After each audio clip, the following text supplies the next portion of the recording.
How to auto scroll on Instagram Reels. Hi everyone, this is Kate and welcome back to another video, and on today's video we will see how we can auto scroll on Instagram Reels. So without further delay, let's get started with this video. So for that, first of all, launch your Instagram application in your mobile device and make sure that you are logged in with your preferred account.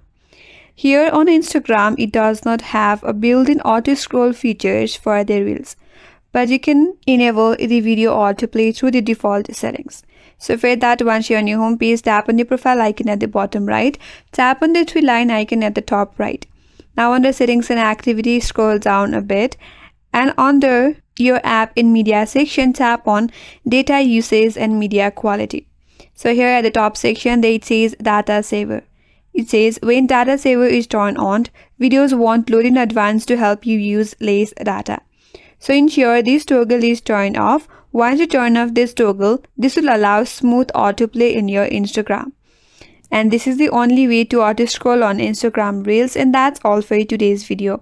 Hope this video was helpful, and if you're new to our channel, consider subscribing. Thank you for watching and stay tuned for more videos.